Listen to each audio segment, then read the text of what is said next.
Bonjour à tous. Alors, aujourd'hui, on va voir quelque chose d'important, de très important même. C'est que tout simplement, on va parler d'éducation. Et j'espère que ça va pouvoir éclairer beaucoup d'entre nous par rapport au fait d'éduquer leurs enfants de manière construite. Et vous verrez que les résultats se voient.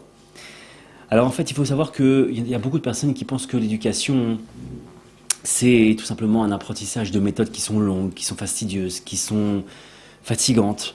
Et on a l'impression que c'est un monde qui est difficilement atteignable. Des choses difficilement atteignables. Et en vérité, il faut savoir que l'éducation, ça commence par une chose, le travail personnel. Et le fait de travailler ses façons de réagir. Pourquoi ? Parce qu'il faut savoir que dès que on voit, il y a une chose magique qu'Hachem a fait, ou Hachem qui l'a fait parce que ça nous permet de travailler sur nous. Il faut savoir que dès qu'on voit un défaut chez nos enfants, alors ce défaut est chez nous. Ça veut dire quoi ? Ça veut dire que l'enfant est un reflet de notre intérieur, un reflet de nos propres traits de caractère, nos propres midotes. Et lorsqu'on voit un acte chez l'enfant qui nous interpelle, il faut savoir que c'est ni plus ni moins une introspection qu'il faut faire en priorité. Il faut savoir que l'éducation, c'est ni plus ni moins que donner. Elle se résume véritablement à ça, il faut donner. Et les sages disent que l'enfant, c'est comme une page blanche, un papier neuf et vierge, sur lequel on écrit une histoire, entre guillemets, et l'histoire de leur vie. Maintenant, comme on a dit que l'éducation, c'est donner, alors il faut savoir que quand on n'a rien à donner, qu'est-ce qu'on peut donner ? En vérité, le fait de donner, c'est ni plus ni moins que de transmettre. Transmettre quoi ? Transmettre ce qu'on a au fond de nous à nos enfants. Et celui qui n'a rien à donner, alors il ne peut rien transmettre. Même si on veut absolument donner,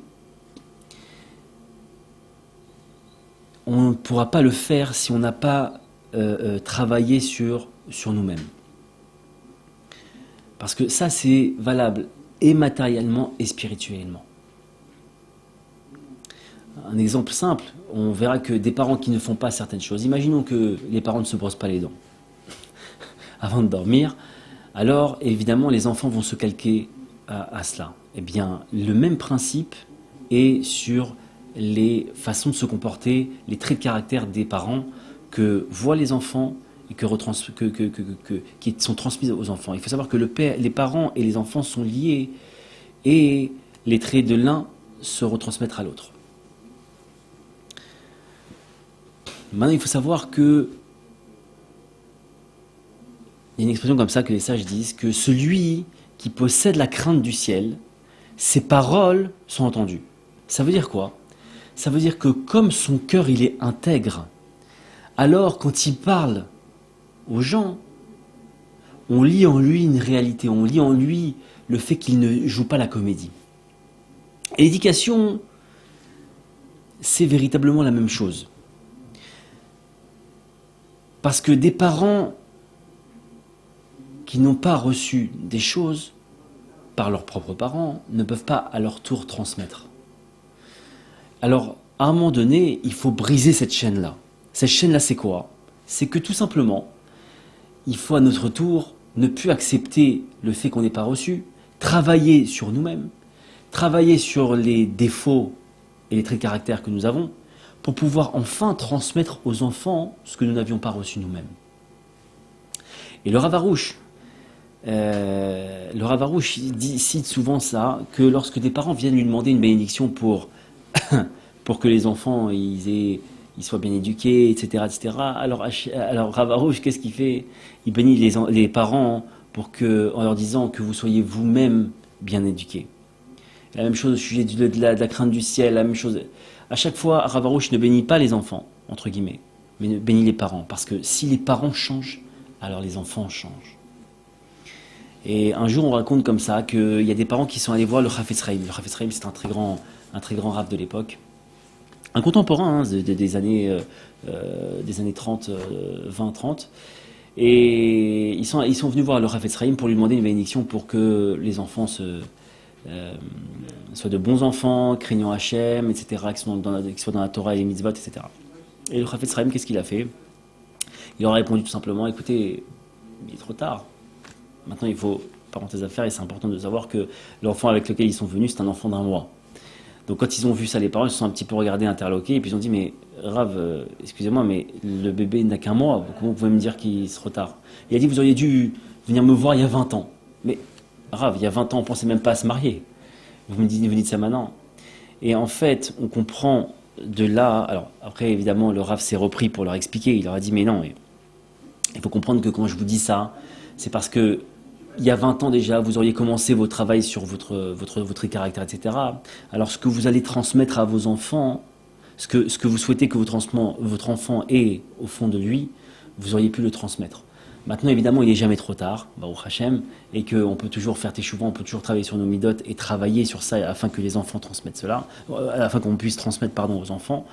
Mais en leur disant ça, ça veut dire que c'est une leçon pour nous.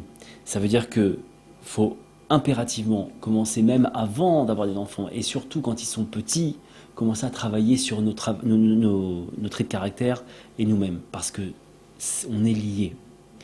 Et un père ou une mère qui réagit mal quand il voit un enfant qui réagit mal, il n'a pas compris le principe. Il est à côté de la plaque. Pourquoi? Parce que tout simplement, c'est lui qui doit changer. C'est pas son enfant qui doit changer. L'enfant est une éponge. L'enfant est un miroir. Et dans un reflet, il est inutile de frapper sur le miroir, alors que l'image d'origine n'est pas changée. Et il faut savoir que celui qui change, il reçoit une double bénédiction. Parce que non seulement lui il change, mais en plus ses enfants changent. Et au contraire, celui qui ne change pas, alors non seulement il ne change pas lui, mais en plus ses enfants ne changent pas. Donc ça vaut véritablement le coup de changer. Et voilà. Maintenant, il y a un exemple d'éducation parfaite, on va appeler ça comme ça, dans la paracha Lech Lecha. Lech Lecha, c'est la fameuse paracha du sacrifice d'Yitzhak, le fils d'Abraham. Et on voit que tout au long de la paracha, Hachem ne parle qu'à Abraham, le père d'Yitzhak. Alors on ne comprend pas, mais c'est qui est-ce qui doit se faire sacrifier? C'est pas Abraham, c'est Yitzhak. Hachem va parler à Yitzhak, va lui dire va le rassurer, va lui poser une question, va lui demander est-ce que ça te dérange, est-ce que tu... Non, on voit qu'il ne parle qu'à Abraham. Et pourquoi il ne parle qu'à Abraham? Parce que si l'acceptation, si la foi qui en Abraham est forte au point d'accepter de perdre son fils, alors Hachem est certain que la même foi est projetée dans Yitzhak. Donc il n'a pas besoin d'aller voir le fils, parce que le père, lui, le fils étant le reflet du père, alors en ayant la réponse au niveau du père, on sait déjà que le fils va accepter. Donc c'est pour ça qu'Hachem n'est pas allé voir Abraham, n'est pas allé voir, Yitzhak. Et on voit même que... Et on voit bien, que lorsque l'on change, l'enfant change. C'est fondamental, et c'est vraiment une pierre fondamentale là-dessus. Et d'ailleurs, dans l'Ikouté Moran 141, la Torah 141, c'est Rabbi Nachman Zatzal qui l'a écrit, qui en parle, et dit que lorsqu'un père, où qu'il soit, circoncit son cœur, ça veut dire qu'il fait teshuva tout simplement, il se reprend sur ses traits d'orgueil, alors il faut savoir que automatiquement, où se trouve l'enfant, à côté ou très loin du père, ça crée en lui une ouverture de teshuva, de repentir, inexplicable, qui fait que lorsque le père lui-même fait teshuva, alors le fils de lui-même fait teshuva. Et ça, c'est un conseil qu'on peut donner véritablement à des parents qui ont, chas v'shalom, des enfants qui vont qui dévient un petit peu. La première des réactions, inutile d'aller crier sur eux, inutile d'aller faire des pieds et des mains. Première réaction que vous devez avoir, regardez au fond de vous, et vous verrez que vous avez le même défaut. Et que ce défaut-là, quand vous l'avez changé, il y a une ouverture qui se fait chez l'enfant. C'est magique, mais c'est comme ça qu'Hachem il a fait les choses. Et il ne faut surtout pas croire que ça se résume juste, l'éducation se résume juste à réprimer, à réprimander, pardon, à corriger, etc.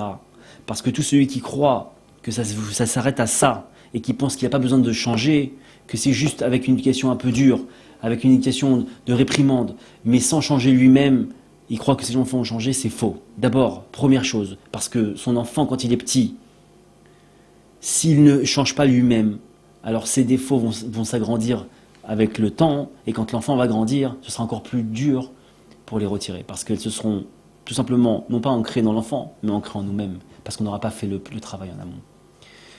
Donc, l'essentiel de l'éducation, et il faut le mettre en grand, en gras, devant toutes les maisons et dans tous les livres d'éducation, l'essentiel de l'éducation, c'est le travail sur soi. Alors vous me direz, oui c'est vrai, je comprends ce que vous dites, mais il y a des exceptions à la règle. Moi j'ai vu mon voisin, c'est un escroc notoire, il a énormément de défauts, etc. Et pourtant ses enfants, c'est tous des anges. Alors comment vous expliquez ça? Ou l'inverse, on voit que les parents ils sont gentils, doux, attentionnés, ce que vous voulez. On voit que les enfants ils vont dans le décor. Alors comment on peut expliquer ça? Très simplement. Il faut savoir que, et on clôturera là-dessus ce cours, que Hachem a mis en place ce qu'on appelle le libre arbitre. Le libre arbitre, c'est simplement donner le choix à l'homme de mener une action vers le bien ou vers le mal. Et si il n'y avait pas d'exception à la règle, alors évidemment tout le monde saurait que c'est ce chemin à prendre. Et il n'y aurait plus de doute. Et s'il n'y a plus de doute, il n'y a plus de libre arbitre. Donc, Hachem, pour l'intérêt, on va dire comme ça, du libre arbitre, a laissé cette porte, entre guillemets, de sortie, si je puis m'exprimer ainsi, au Yetzirah, pour pouvoir faire croire aux gens qu'il y a des exceptions à la règle. Et que, pardonnez-moi, il y a des exceptions à la règle, mais elles ne servent qu'au libre arbitre. Mais il faut être croyant et comprendre que ça marche, et prier pour que ça marche, et que ça va marcher, Bezrat Hashem, mais il faut véritablement comprendre une chose. Les exceptions, c'est bien beau, mais la réalité est là. Tu changes, ton enfant change.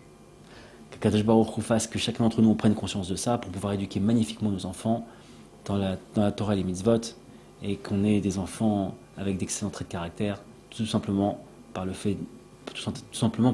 en ayant changé nous-mêmes. Chazak Baruch.